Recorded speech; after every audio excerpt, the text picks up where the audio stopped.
Bonsoir à tous. Merci d'être avec le camp d'été pour le Seigneur. Comme vous vieillissez, des fois vous vous sentez tout seul et solitaire et votre capacité de mémoire se dégrade. Comme je vous ai dit ce matin, la fille chez Naaman, lorsqu'elle a pensé au fait qu'elle était là en tant que la servante et la prisonnière, je suis là pour guérir Naaman, c'était une joie. Nous qui sommes dans le désespoir, Dieu nous donne la joie et le bonheur et l'amour. Et en 1962, quand j'ai reçu le salut pour la première fois, et avant 1962, je n'ai pas vraiment ressenti le bonheur. Mais depuis que j'ai reçu le salut, malgré que j'ai rencontré les difficultés et les problèmes, parce que j'avais la plus grande joie, la plus grande reconnaissance, je suis capable de vous prêcher la parole aujourd'hui. Donc on va continuer le passage qu'on a lu ce matin, c'est Jean chapitre 2. Jean chapitre 2 du verset 1 jusqu'au verset 11. 3 jours après, il y eut des noces à Cana en Galilée, la mère de Jésus était là, et Jésus fit aussi inviter aux noces avec ses disciples. Le vin ayant manqué, la mère de Jésus lui dit, « Ils n'ont plus de vin. » Jésus lui répondit, « Femme, qu'y a-t-il entre moi et toi? Mon heure n'est pas encore venue. » Sa mère dit au serviteur, « Faites ce qu'il vous dira. » Or, il y avait là 6 vases de pierre destinés aux purifications des Juifs et contenant chacun 2 ou 3 mesures. Jésus leur dit, « Remplissez d'eau ces vases. » Et il les remplit jusqu'au bord. « Puisez maintenant, leur dit-il, et emportez un à l'ordonnateur du repas. » Il emportait, quand l'ordonnateur du repas eut goûté l'eau changée en vin, ne sachant d'où venait ce vin, tandis que les serviteurs qui avaient puisé de l'eau le savaient bien, il appela l'époux, et il lui dit, « Tout homme sert d'abord le bon vin, puis le moins bon après qu'on s'est enivré. Toi, tu as gardé le bon vin jusqu'à présent. » Nous avons lu jusqu'au verset 10. Dans la vie spirituelle, nous menons la vie spirituelle dans notre cœur. Disons qu'il y a un couple qui se méfie, mais à travers la discussion, à travers l'entretien, s'il peut se réconcilier, c'est très bien. Dans mon église, une fois, il y avait une dame qui est venue.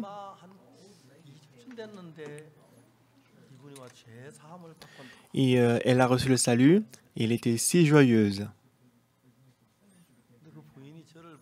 Et cette dame, elle m'a vu, elle m'a dit,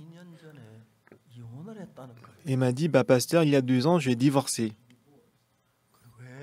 Alors j'ai demandé, pourquoi vous avez divorcé? Elle a dit, puisqu'on ne s'entendait pas, donc on a divorcé. Alors j'ai rié. Si on ne s'entend pas, on divorce. Pasteur, si tu vis avec lui, je pense que tu vas avoir mal à la tête. Pourquoi je vis avec ton mari, je vis avec ma femme? Alors j'ai continué. Est-ce que vous avez une télévision chez vous? Il n'y a personne qui n'a pas la télévision, pasteur. Disons que vous avez allumé la télévision, lorsque le volume est très haut, est-ce que vous cassez, est-ce que vous le jetez ou vous réglez, vous ajustez le volume? Oui, je règle le volume. Disons que vous avez le climatiseur. Si il fait trop froid, est-ce que vous jetez le climatiseur? Non, vous ajustez la température, n'est-ce pas? En riant, je dis, par rapport à l'homme, le climatiseur et la télévision, ce n'est rien. La télévision, le climatiseur qui a moins de valeur qui est moins valorisé que le corps. Il y a le dispositif pour régler la température et le volume. Vous ne pensez pas que nous avons aussi le télécommande qui peut contrôler le corps? Vous pouvez contrôler le corps, l'homme. Après qu'elle a reçu le salut, elle a beaucoup changé. Alors je lui ai demandé, comment est-ce que votre mari vit? Alors je lui dis, il faut vous unir avec votre mari. Et elle a dit oui. Alors elle a dit oui, elle est venue avec son mari. Et son mari a reçu le salut et il s'est réconcilié. Les beaux-parents étaient contents, et les parents ils étaient aussi heureux. Et ceux qui étaient le plus heureux, c'était les enfants. Mais après que je suis devenu pasteur, je suis le plus heureux parce qu'avant de croire en Jésus, j'avais beaucoup volé comme ancien Sonimo, il avait beaucoup volé. Mais moi aussi, j'avais beaucoup volé. Et moi, en lisant la parole, après que j'ai reçu le salut à travers la parole de Jésus, si on voit Hébreux chapitre 10, verset 16,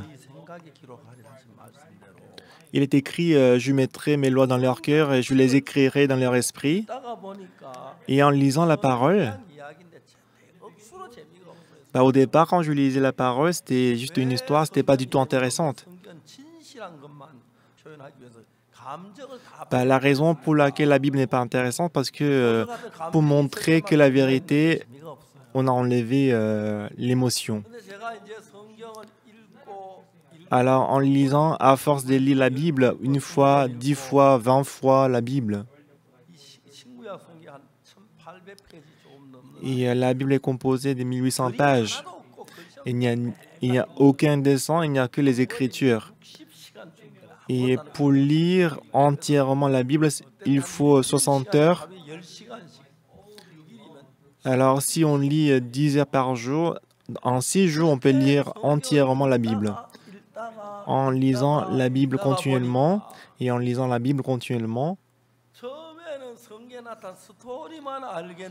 donc au départ, je comprenais que la grande ligne de la Bible. Et ensuite, j'ai commencé à découvrir le cœur de Jésus-Christ. Bon, ce qui est vraiment mystérieux et étonnant,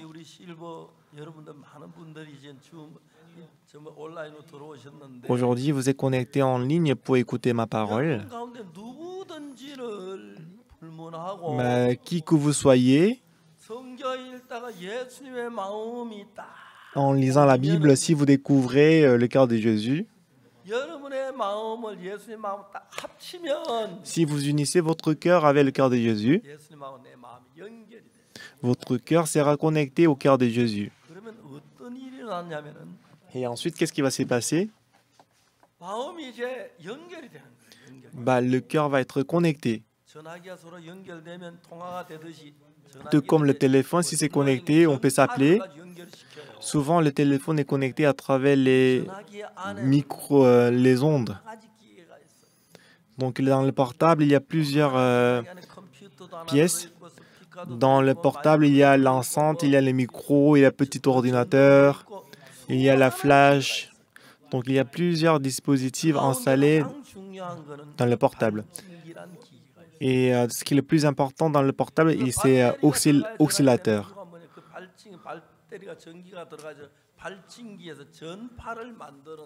Et c'est le oscillateur qui produit les ondes. Alors quand j'appelle à quelqu'un, les ondes sont envoyées à la station de transmission et que ça va être envoyé à la station de transmission internationale. Et ensuite, cette station de transmission internationale, ça va envoyer les ondes à mon petit-fils, à mon fils aux États-Unis. Donc, dans le portable, oscillateur porte les ondes. Et ça va être envoyé à la station de transmission. Et puis, ça va être envoyé à la station de transmission internationale. Ensuite, au portable de mon petit-fils, qui va m'appeler, qui va me répondre. Allô, mon grand-père. Et Jésus-Christ et nous. Donc, quand on s'appelle, si nous avons le même cœur que Jésus, si notre cœur et le cœur de Jésus sont connectés, ce qui est étonnant, tout comme le fil électrique, si le fil électrique est connecté, l'électricité va circuler. Si le cœur du mari et des femmes est connecté, le cœur va couler. Si notre cœur est connecté au cœur de Jésus, merveilleusement, la puissance de Jésus-Christ va entrer dans notre cœur et elle va travailler puissamment.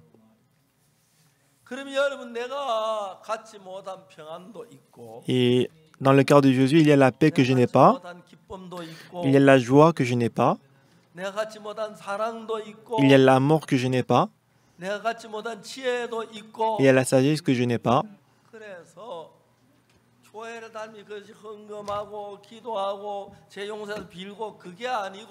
Donc ce n'est pas demander pardon du péché.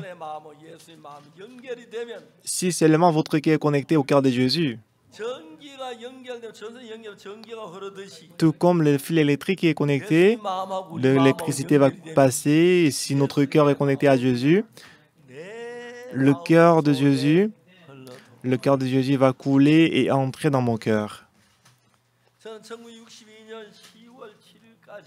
Jusqu'au 7 octobre 1962, Jésus-Christ n'était pas présent dans mon cœur. Alors jusque-là, j'ai vécu comment? Je vivais avec mon propre cœur à moi, avec la pensée des mauvais esprits. Le 7 octobre 1962, j'ai découvert que Jésus-Christ a lavé mes péchés. Jésus-Christ m'a dit, tes péchés sont lavés, tu es propre. Pour la première fois, j'ai accepté ces paroles. Je suis devenu propre, je suis devenu juste. Mon cœur est devenu un avec le cœur de Jésus. Quand mon cœur est devenu un avec Jésus, ce qui est vraiment merveilleux, et avant, je ne comprenais rien du tout la Bible, mais maintenant, je peux découvrir le cœur de Jésus. Pour moi, je prêche beaucoup la parole. En général, en Corée, le passé, il prêche pour 15 minutes, mais pour moi, en général, je prêche entre 60 et 90 minutes, parce que j'ai beaucoup de choses à vous dire.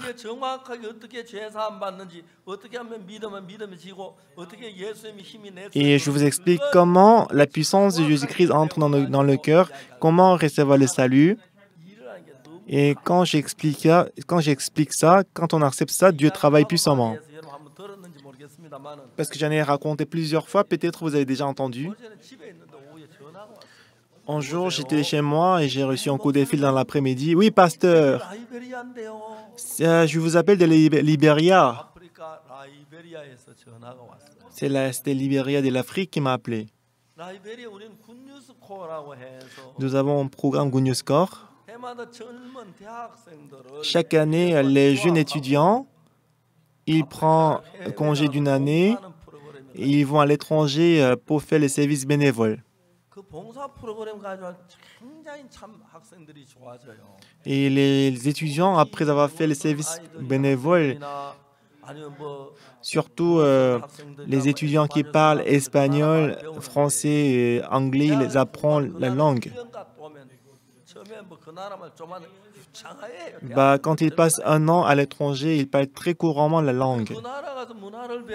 Ils apprennent la culture et ils échangent avec les gens là-bas. Et en ce moment-là, on peut ressentir quelque chose qu'on ne peut pas ressentir en Corée. Il y avait une fille, elle est allée en Afrique en tant que le bénévole d'outre-mer et qu'elle a attrapé le paludisme. Alors, elle a attrapé le palu et 4 amis sont venus pour la voir. Et ils ont dit, bah, je peux pas, est-ce que je peux dormir avec vous? Mais il dit, bah, il fait trop chaud, mais les 4 filles, elles voulaient dormir avec elle. Et 4 filles avec le short et t-shirt, elles ont dormi avec elle. Donc du coup, mais après, elle s'est rendu compte que dans la chambre, il y avait beaucoup de moustiques, mais elle n'avait pas le moustiquaire. Mais 4 amis, et ils sont allés dormir avec elle pour que les moustiques ne la mordent pas, mais pour que les moustiques les mordent.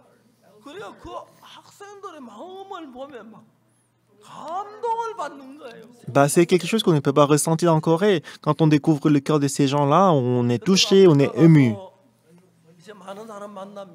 Moi aussi, quand je vais en Afrique, je rencontre beaucoup de gens parce que je travaille pour la jeunesse, je travaille beaucoup, je travaille souvent le ministre de la jeunesse, je rencontre les directeurs, je rencontre aussi les pasteurs, les présidents, pas très souvent, mais je les rencontre. Mais si le cœur est connecté, c'est très bien.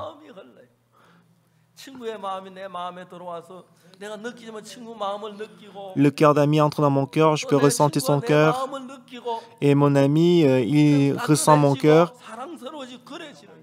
et on peut ressentir l'amour, le bonheur.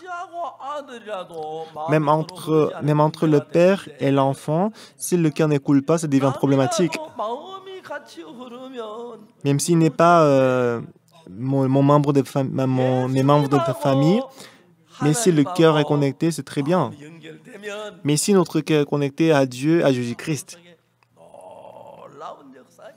donc le travail merveilleux de Jésus-Christ va se produire dans votre cœur.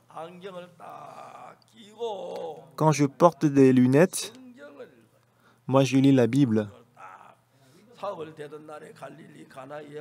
Bah, je lis la Bible. 3 jours après, il y a eu des noces en Cana en Galilée. La mère de Jésus était là et Jésus fut aussi invité aux noces avec ses disciples. Bah, c'est comme ça que je lis la Bible. Bah, j'apprends par cœur la plupart des versets bibliques.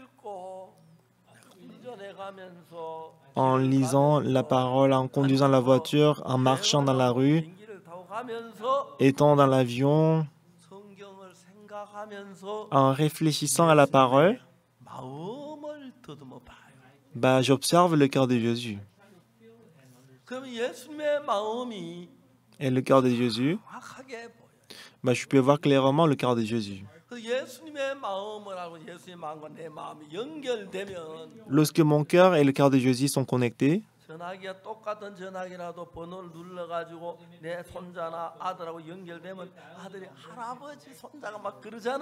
lorsqu'on compose le bon numéro, mon petit-fils m'a dit « Ah, grand-père », il me répond, n'est-ce pas?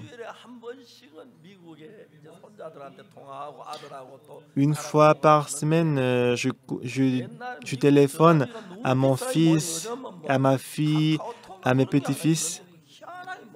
Bah, avant, l'appel international, c'était trop cher, mais aujourd'hui, grâce au Kakao Talk et les messagers, je peux appeler presque gratuitement, c'est très bien. Alors, votre cœur, si vous lisez la parole, vous pouvez découvrir le cœur de Jésus. Si votre cœur et le cœur de Jésus sont connectés, la paix de Jésus-Christ, l'amour de Jésus-Christ, la puissance de Jésus-Christ, la sagesse de Jésus-Christ entre en vous. La sainteté de Jésus-Christ entre en vous. La justice de Dieu entre en vous. Bah, moi, je suis toujours pareil. Bah, autrefois, j'étais toujours fâché, énervé, mais il y a la paix dans mon cœur maintenant et j'ai l'amour dans mon cœur. Ça fait déjà plusieurs années que ces couples s'est réunis. Ils sont toujours heureux et les enfants, ils sont aussi toujours heureux. Mais après que je suis devenu pasteur, c'est pas parce que j'ai gagné beaucoup d'argent que je suis heureux. Je suis désolé.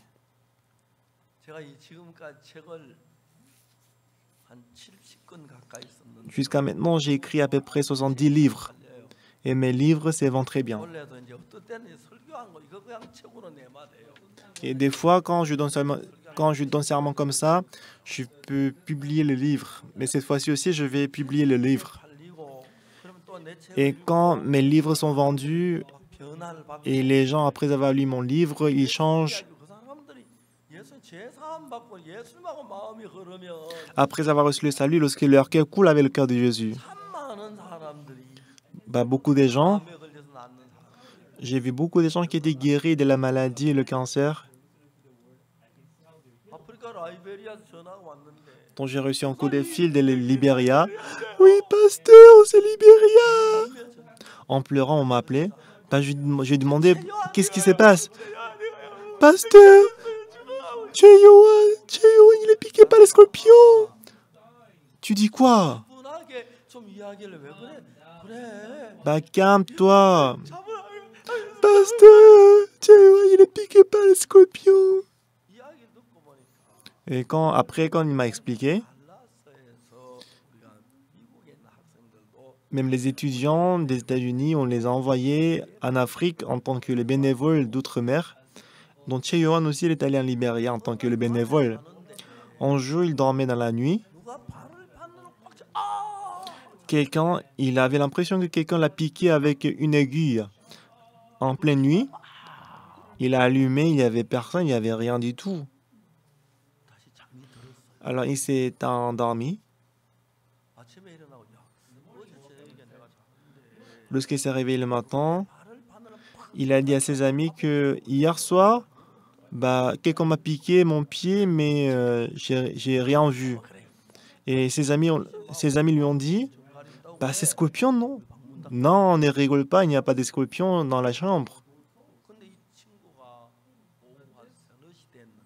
Mais lui, à 15h ou 16h, il avait de la fièvre, il avait la tête qui tourne. En allant aux toilettes, il est tombé. Et en voyant cet étudiant qui est tombé, c'est le directeur. Il a giflé, il a dit, réveille-toi, réveille-toi. Il a uriné, il s'est soulagé, on l'a lavé et qu'on l'a amené à l'hôpital.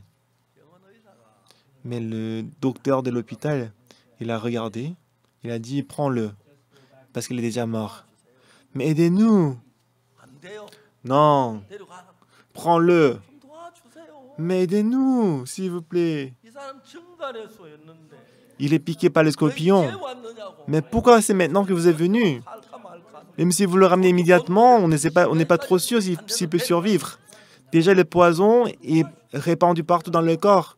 Il est mort, donc prends-le. On l'a ramené dans un autre hôpital, on a supplié, on l'a fait coucher sous le lit, on l'a mis sous la perfusion, mais le cœur était arrêté. Donc le docteur, il a fait le massage cardiaque. Après 2 heures, le cœur battait à nouveau. Mais à cause des poissons, des scorpions, la tension tombait, la température tombait aussi. Alors le directeur, il m'a appelé, il dit « Pasteur Cheyoan, il est piqué par le scorpion !»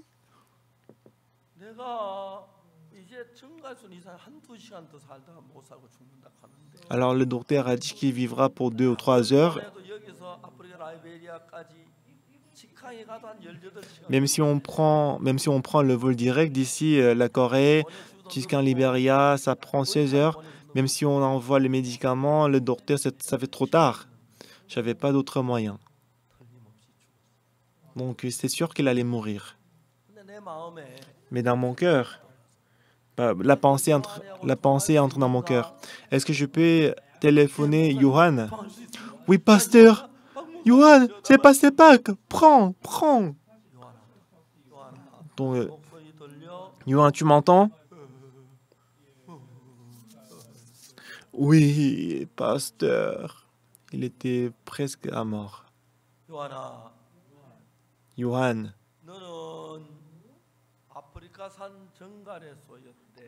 On m'a dit que tu es piqué par les scorpions africains.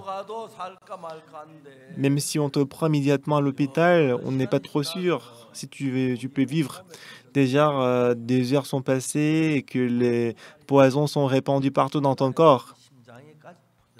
On m'a dit que le poison est déjà parvenu à ton cœur. Et le docteur a dit que tu vivras pour 2 heures seulement.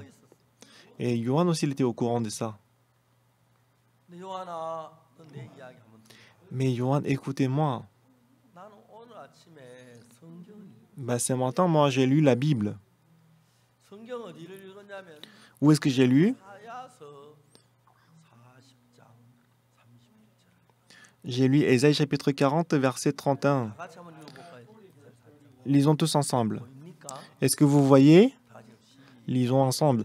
Mais ceux qui se confient en l'Éternel renouvellent leurs forces. Ils prennent le vol comme les aigles. Ils courent et ne se lassent point. Ils marchent et ne se fatiguent point. Johan, 66 livres de l'Ancien et Nouveau Testament, tout ça, c'est la parole de Dieu.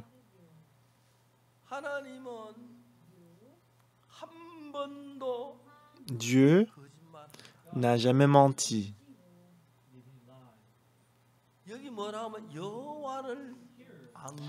Alors, qu'est-ce qui est écrit? Ceux qui se confient en l'Éternel,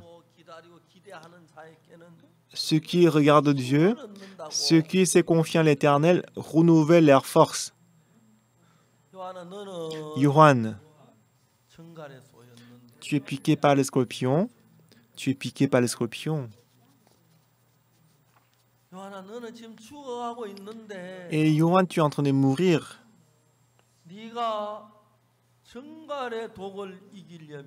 Si tu veux surmonter le poison des scorpions, tu as besoin de la force, la nouvelle force. Mais qu'est-ce que la Bible dit? Mais ceux qui se confient en l'Éternel, ceux qui regardent l'Éternel, renouvellent leur force. Johan, Dieu ne peut jamais mentir. Docteur a dit que tu mourras dans 2 heures. Lorsque je l'ai appelé, Johan, sa tension était 20 et que sa température corporelle c'était 17 degrés. Il était presque à mort.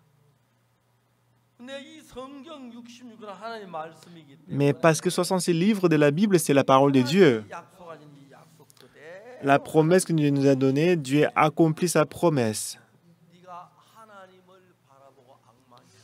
Essayez d'être confiant en l'Éternel et regardez Dieu.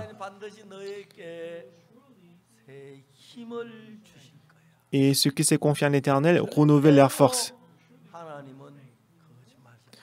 Dieu ne peut jamais mentir.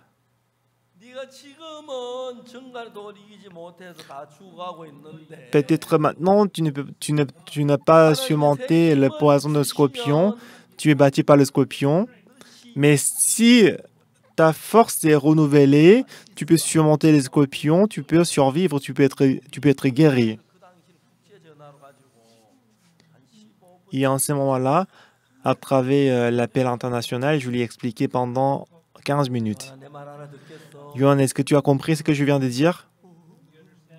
Ah oui, pasteur, rétablis-toi vite. Donc je vais raccrocher. Oui, pasteur, au revoir. Donc j'ai raccroché. Et ensuite, j'ai appelé l'église de Dallas des États-Unis et j'ai appelé le pasteur. Puisque Johan, il fréquentait l'église de Dallas des États-Unis, dont j'ai appelé le pasteur. Alors je lui ai dit que Johan, il est piqué par les scorpions, il est en train de mourir. Il faut que toi et l'église, les frères et les sœurs de l'église de Dallas prient pour lui et appellent aussi les parents de Johan. Johan, il est piqué par les scorpions, dis-leur de prier ensemble. Après, j'ai raccroché. Et après que j'ai raccroché, donc Johan aussi, il pensait qu'il allait mourir. Alors, à un moment donné, il pensait que ce serait mieux qu'il meure. Mais il s'est rappelé que à l'aéroport de Dallas, quand il a pris l'avion pour aller en Afrique, il s'est rappelé que son père était là avec lui dans l'aéroport. Il lui avait donné un petit câlin. Il lui a dit au revoir. Bah, dans son cœur, il avait envie de se jeter au bras de son père. Mais comment est-ce qu'il peut se jeter au bras de son père? Il est aux États-Unis. Mais selon la parole, bah, je vais me confier en l'Éternel. Ah Seigneur, accorde-moi la grâce. Comme tu as promis, renouvelle ma force. Seigneur, laisse-moi surmonter le poison du scorpion. Et ensuite, il s'est endormi. Donc, il a ronflé. Alors, c'était la nuit profonde. Alors, tout le monde, ils étaient tranquilles. Et l'infirmière qui gardait la salle, elle s'endormait. Et petit matin, elle s'est réveillée, pensant que l'étudiant qui était piqué par le scorpion, il serait déjà mort. Donc, elle est allée voir l'étudiant, mais il a regardé l'écran. Donc, elle a aperçu que la tension montait. Elle était choquée.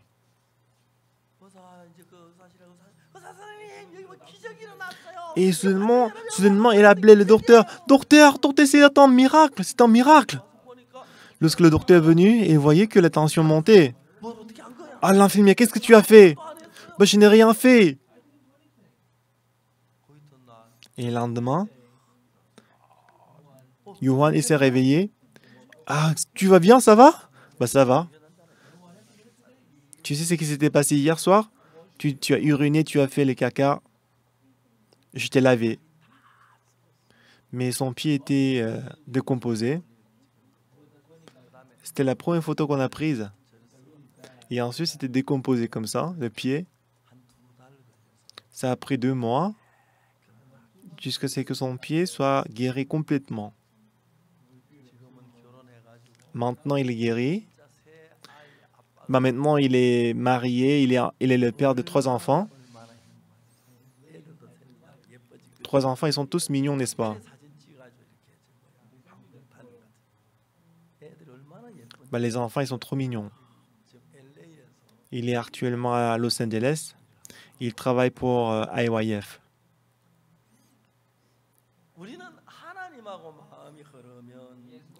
Lorsque notre cœur coule avec le cœur de Dieu, lorsque nous lisons la parole, on peut découvrir le cœur de Dieu. Alors si j'unis mon cœur avec le cœur de Dieu, quelque chose d'étonnant va se passer. Parce que Dieu va travailler dans votre cœur.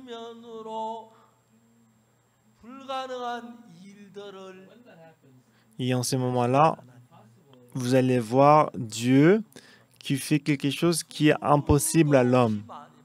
Et moi, c'est ce que j'ai expérimenté plusieurs fois. J'ai vu plusieurs fois la personne qui est comme Che Yuan qui était en train de mourir, il a repris la vie, il était guéri de la maladie, sauvé du péché. Alors, crois en Jésus-Christ. Pour nous en vivant, si quand on attrape la maladie, on tombe. Mais parce que Jésus-Christ, il est Dieu. Il a la sagesse, il a la puissance.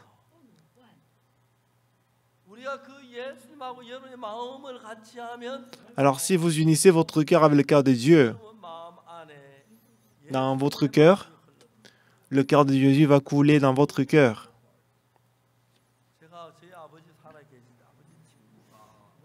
Quand mon père était encore vivant, l'ami de mon père était hospitalisé, il avait hypertension.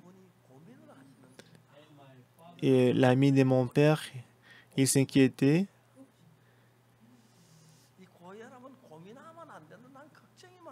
Il m'a dit que, Oksu, quand on a la hypertension, on ne doit pas s'inquiéter, mais j'ai trop d'inquiétudes. Ben, je lui ai dit, ne vous inquiétez pas, mais je ne peux pas m'arrêter de m'inquiéter. Si on croit en Jésus, le cœur qui est inquiet, qui est rempli de soucis, est apaisé. Je vous ai dit ça plusieurs fois, mais en 1987, j'avais l'ulcère de l'estomac, mais Dieu m'a guéri en 24 heures. Et en 1999, Dieu m'a guéri le cœur aussi. Ben, Dieu travaille en nous. Alors, Jean chapitre 2 que nous avons lu aujourd'hui, il y a le Cana en Galilée. Israël est situé à côté des Méditerranées. Il y a un grand lac qui s'appelle Galilée. Et à l'époque, puisque le lac était très grand, on l'appelait la mer Galilée. Alors, en suivant le Jourdain, si on descend, il y a la mer morte. Là, les taux du sel est trop élevé que si on entre dans l'eau, on flotte. Et de temps en temps, les étudiants de l'Institut cybernétique de théologie Manaïm, ils vont à la mer morte, ils prennent des photos. Alors, si le cœur de Jésus et notre cœur est connecté, et c'est soit la parole que nous avons lue,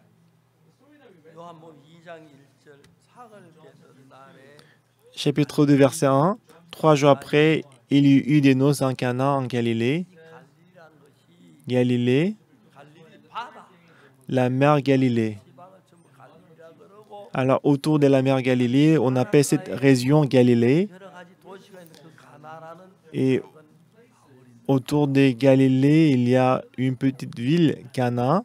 Et dans cette Cana, il y avait les noces. Et la mère de Jésus était là. Mais Jésus et ses disciples étaient invités.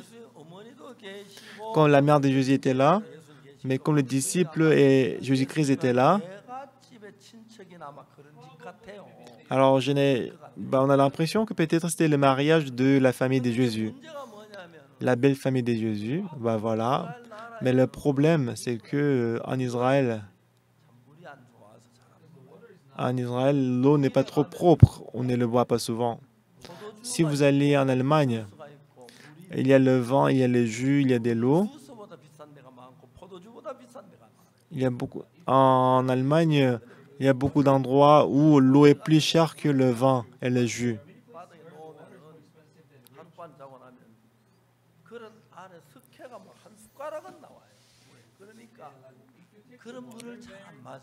Alors, en Israël, il y a de l'eau. Si on laisse l'eau une journée, il y a beaucoup de calcaire qui reste. On ne boit pas de l'eau souvent. Alors, souvent, dans les noces, on boit souvent du vin. Du coup, il y avait beaucoup d'invités, il manquait du vin. Il y a beaucoup d'invités qui viennent à la maison des noces, mais il manquait du vin. C'était grave. Mais la mère de Jésus, et s'est approchée de Jésus, elle a dit, il manque du vin. Mais qu'est-ce que Jésus-Christ a dit? Femme, qu'y a-t-il entre toi et moi? Mon heure n'est pas encore venue.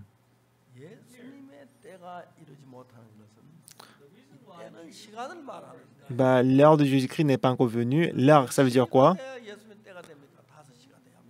Donc, à quelle heure c'est l'heure de Jésus-Christ? C'est pas ce que ça veut dire.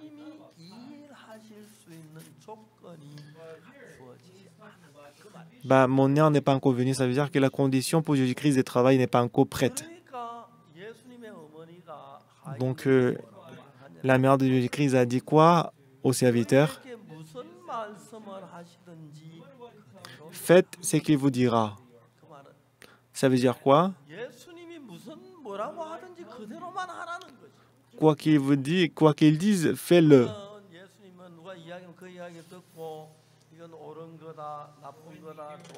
Quand on écoute la parole de Jésus, moi juge moi-même, est-ce que c'est bonne parole ou c'est mauvaise parole? Mais la mère de Jésus-Christ a dit au serviteur, faites ce qu'il vous dira. Donc ça veut dire que je dois abandonner mon jugement, même si ça paraît mauvais, je dois le faire. Même si je trouve ça bon, je dois le dire. Pourquoi? Parce que les hommes,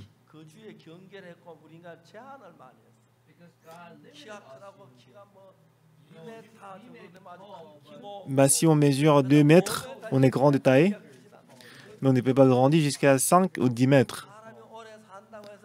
Même si l'homme vit longtemps, ils ne peuvent pas vivre plus de 1000 ans, 500 ans. Il y a toujours des limites.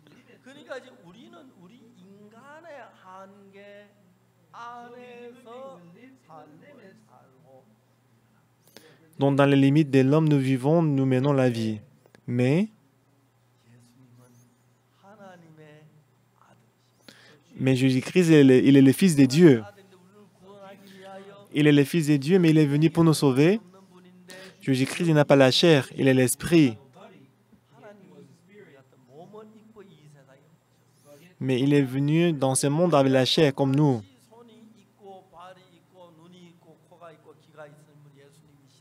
Mais Jésus-Christ, il a les oreilles, il a les yeux. Mais parce que Jésus-Christ, il est Dieu.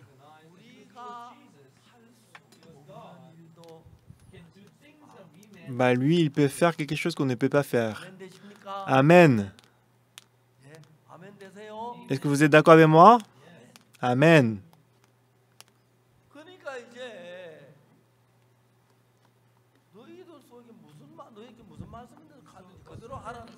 Faites ce que vous dira. Ça veut dire quoi? Pour nous, quand quelqu'un nous dit quelque chose, si on pense que c'est bon, on le fait. Si on pense que ce n'est pas bon, on ne le fait pas.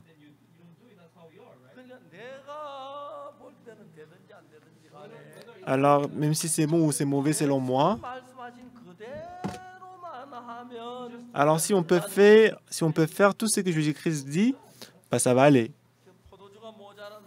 Maintenant, il manque du vin. Il n'avait pas d'autre moyen. Il faut que c'est Dieu qui doit l'aider. Mais pour Dieu, pour Jésus-Christ de travailler,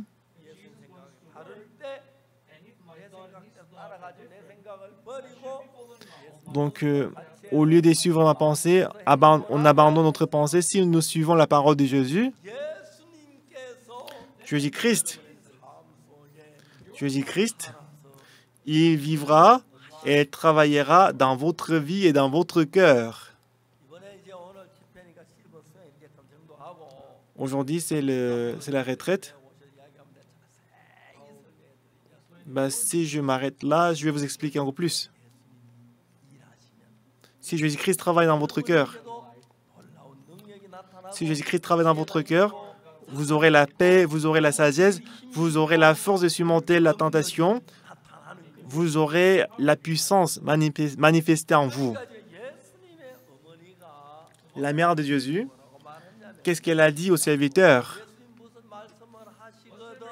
Si Jésus-Christ dit quelque chose, si on veut, on le fait. Si on ne veut pas, on ne le fait pas. C'est tout le monde. C'est ce que fait tout le monde. Mais qu'est-ce qu'elle a dit? La femme de Jésus-Christ a dit au serviteur, faites ce qu'il vous dira. Malgré vos pensées, faites ce qu'il vous dira.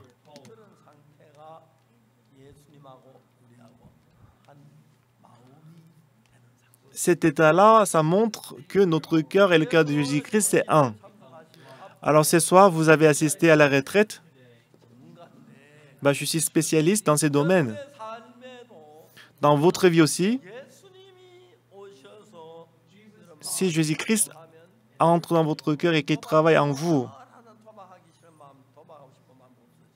l'envie de le vouloir, l'envie de faire le jeu des hasards, le vouloir, l'envie de faire la drogue, ça va disparaître.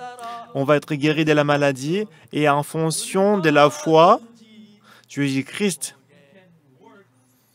peut travailler dans notre cœur. L'étudiant chez Yohan,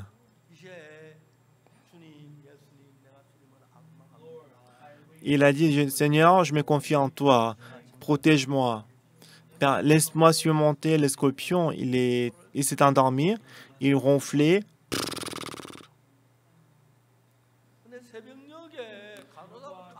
Et tôt le matin, l'infirmière est allée voir l'étudiant chez Yohan.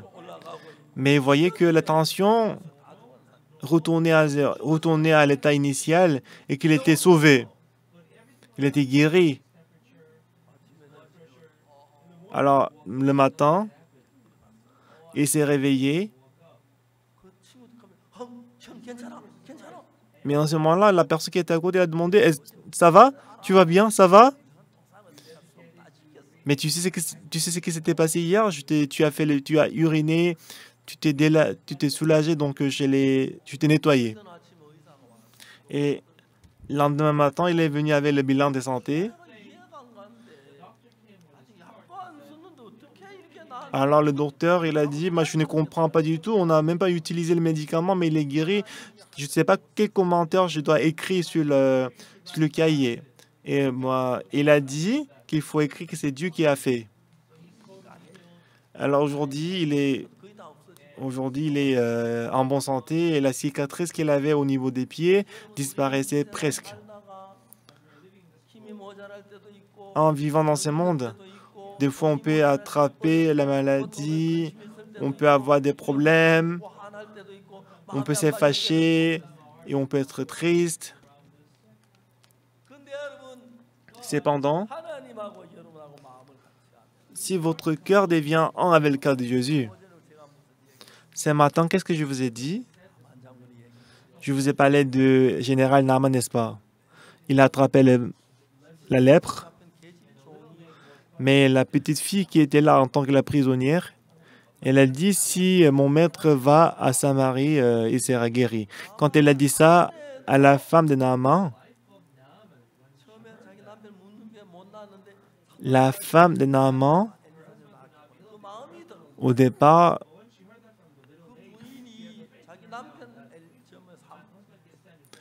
mais la femme de Naaman, elle ne croyait pas, mais en écoutant la parole de la petite fille, elle a eu la foi. Alors elle a dit ça aussi à son mari. Maman chérie, si tu rencontres le prophète à Élysée, à Samarie, tu seras guéri. Donc le Naaman, il est allé voir le roi, il dit, Votre Majesté, selon la parole des captifs, à Samarie, il y a un prophète qui s'appelle Élysée, et on m'a dit que ce prophète, il est capable de me guérir. Je vais aller à Samarie, laisse-moi partir, Votre Majesté roi. Ah, quelle joie! Je vais écrire la lettre adressée au roi d'Israël.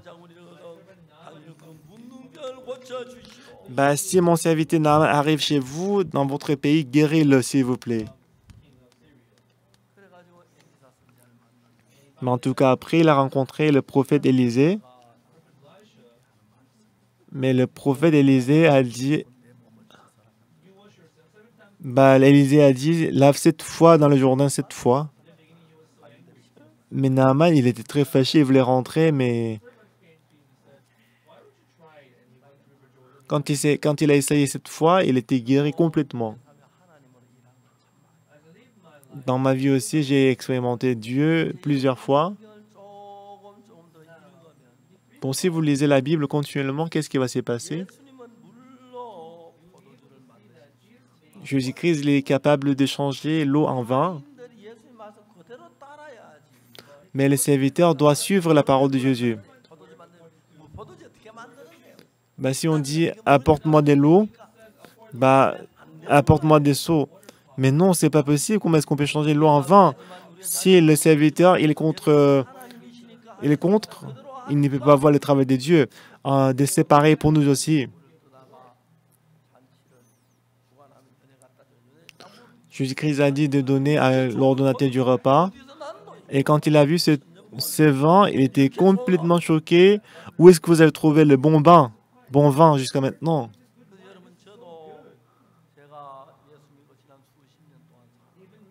Et pendant, pendant des années que j'ai vécu avec Dieu, j'ai vu que les gens qui étaient presque à demi-mort, Dieu l'a guéri. J'ai vu plusieurs fois qui étaient mentalement malades. Lorsque Dieu a prié, il était guéri. Si notre cœur devient un avec Dieu, lorsque vous avez les soucis, vous ne pouvez pas surmonter les soucis, mais Jésus-Christ entrera dans votre cœur pour surmonter le poison. Et Jésus-Christ deviendra pour vous la puissance des études. Et vous serez bénis. Amen. Alors, ce qui est important ici, ce n'est pas d'autre chose qui est importante. Jésus-Christ.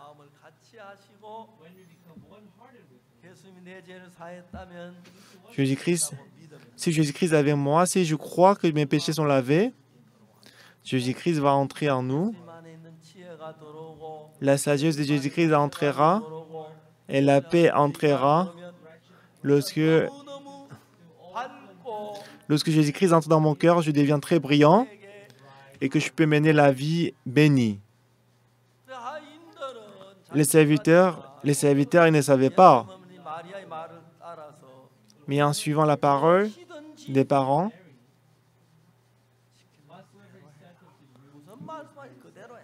faites ce qu'il vous dira. Pourquoi? Selon moi, ça, c'est pas possible. Mais Jésus-Christ, il est capable de le faire. Selon moi, je suis pécheur. Mais si Jésus-Christ a lavé les péchés, on doit croire que nos péchés sont lavés. C'est ça, croire en Dieu. Selon ma pensée, j'ai volé, j'ai menti, je suis pécheur. C'est sûr que je suis pécheur. Mais Jésus-Christ dit, tes péchés sont lavés, tu es propre, tu es lavé, tu es purifié, si on dit comme ça. Selon ma pensée, je suis pécheur. Mais si Dieu dit que je n'ai plus de péché, je vais croire que je n'ai plus de péché. C'est ainsi qu'on doit croire. Une fois, l'homme malade depuis 38 ans, il était couché, il ne pouvait même pas se lever.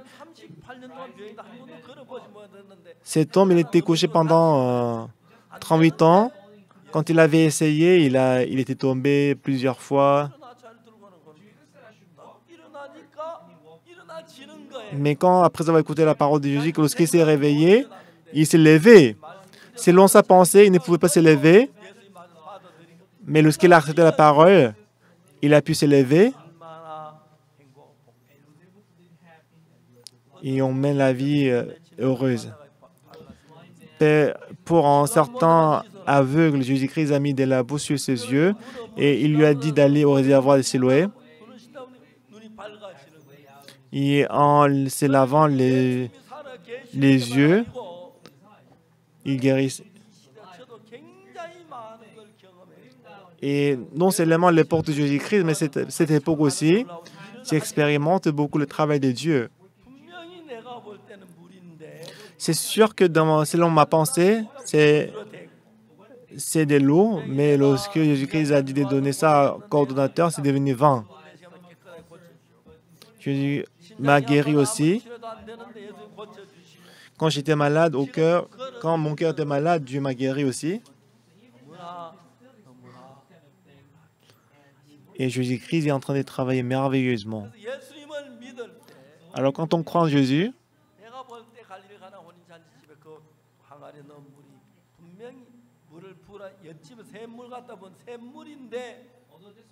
alors que l'eau qu'on avait versée dans les vases, c'était de l'eau, mais quand on a écouté la parole de Jésus, c'est changé en vin.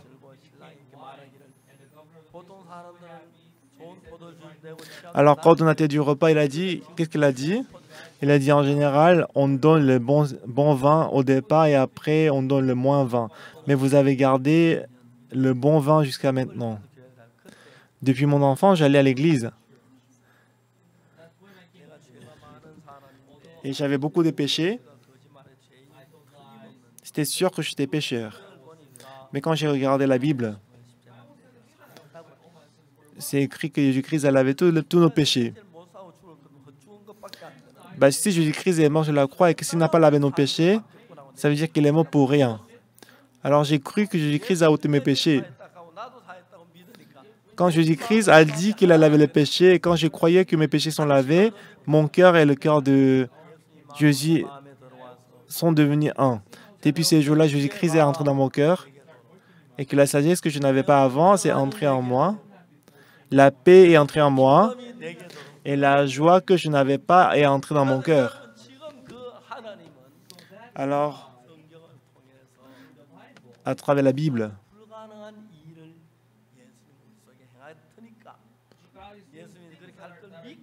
alors si on peut seulement croire en Jésus-Christ, en Dieu, Dieu le fera, il l'accomplira. Et quand je lisais la parole avant, à cause de mon cœur, j'allais à l'hôpital. Et en 1999, j'ai pensé que j'allais mourir. Mais lorsqu'il a cru en Dieu, il est guéri complètement. Mais maintenant, il est en bonne santé.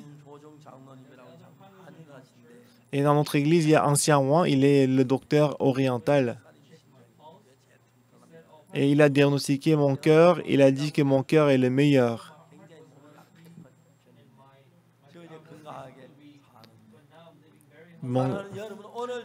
Ce soir, qui que vous soyez, parce que Jésus-Christ est Dieu, il est invisible, mais il est avec vous et il travaille puissamment avec vous. Alors, ce que vous allez faire,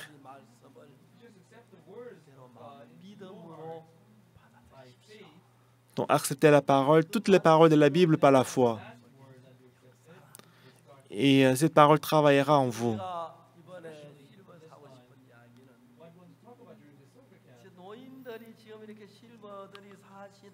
Et les personnes âgées, en vieillissant, nous perdons la capacité de mémoire.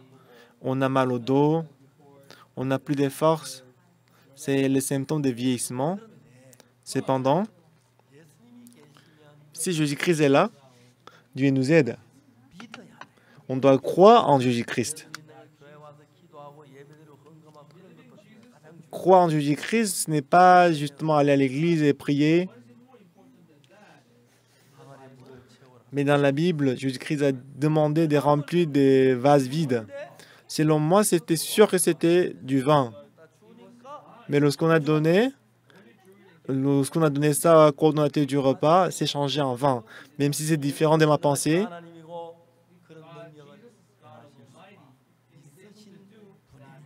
parce que Dieu il est capable de faire toutes choses. Alors si vous croyez en ce Jésus-Christ, votre cœur et le cœur de Jésus-Christ devient un. Dès ces moments-là dans mon cœur, si mon cœur et le cœur de Jésus-Christ devient un, il travaille, il nous donne la nouvelle force. Même envie de faire la drogue, même envie de faire du mal, Dieu nous donne la force de le surmonter. Donc Dieu va aussi me guérir dans plusieurs choses. Si on a la foi en Dieu, quelles que soient les difficultés, quel que soit le problème, Dieu vous aidera.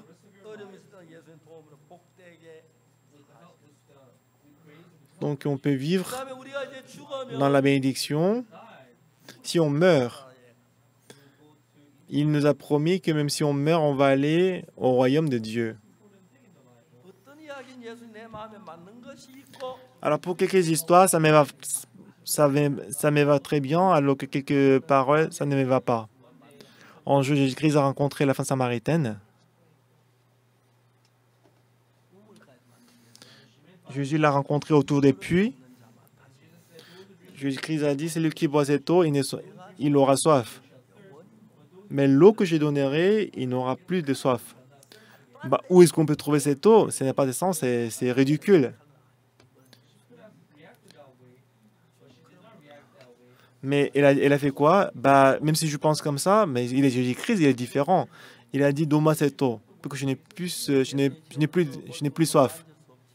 On ne peut pas voir Jésus, on ne peut pas le toucher, mais toute la Bible, c'est la parole de Jésus. Selon cette parole, bah, Jésus-Christ étant en mourant sur la croix, il a lavé tous nos péchés. C'est ce que nous devons croire. Il y a personne qui n'a pas péché. Nous tous, nous avons commis le péché. Mais Jésus-Christ, en mourant sur la croix, il a effacé tous nos péchés. Selon moi, je suis pécheur. Mais Jésus-Christ dit qu'on est vivant, on est vivant. Selon moi, c'est l'eau. Mais quand on a donné, c'est devenu vin. Selon moi, c'est l'aveugle. Même si, selon ma pensée, il est aveugle. Mais si Dieu travaille, il peut les guérir.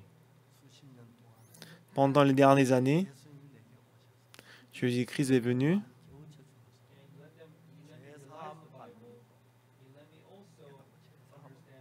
Alors moi, j'ai reçu le pardon des péchés.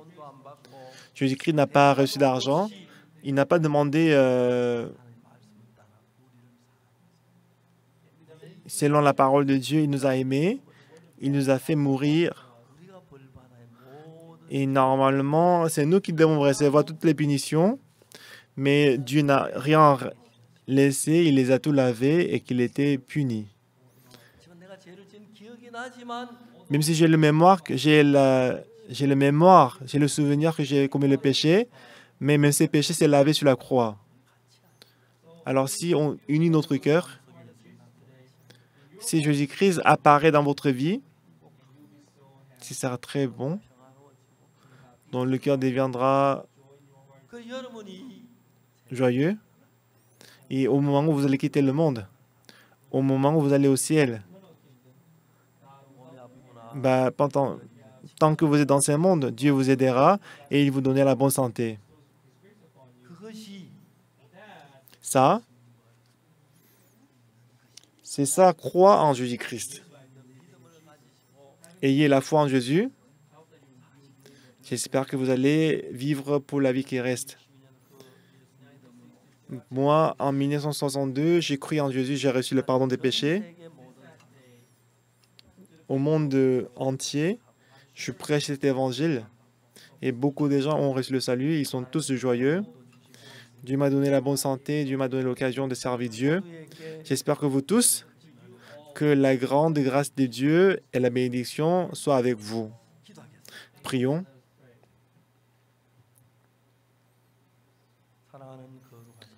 Éternel Dieu Tout-Puissant, te remercie.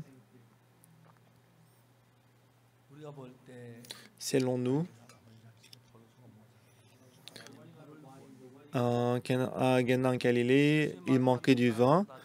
On a rempli de vases de l'eau. Et quand on a donné à coordonnateur du repas, c'était le vin. Jésus-Christ est venu dans ce monde pour nous donner la joie et le bonheur. Et lorsque Dieu nous donne la force, on peut être en bonne santé, on peut surmonter tout. Les personnes âgées, les seniors, vous êtes vieux, vous êtes âgés, mais Dieu va vous accorder la grâce. Et quand vous allez dormir, il va vous donner un sommeil profond pour que vous soyez en bonne santé. Que Dieu vous donne la nouvelle force pour que vous viviez dans ce monde pour l'évangile. Et après, quand vous mourrez, vous allez au ciel. Donc, permets-nous de nous débarrasser des mauvaises pensées et permets-nous de garder le cœur de Jésus-Christ dans notre cœur. Conduis-nous. Je suis reconnaissant pour le camp d'été pour le Seigneur. Donne-lui le bonheur et j'espère que Dieu sera toujours avec vous.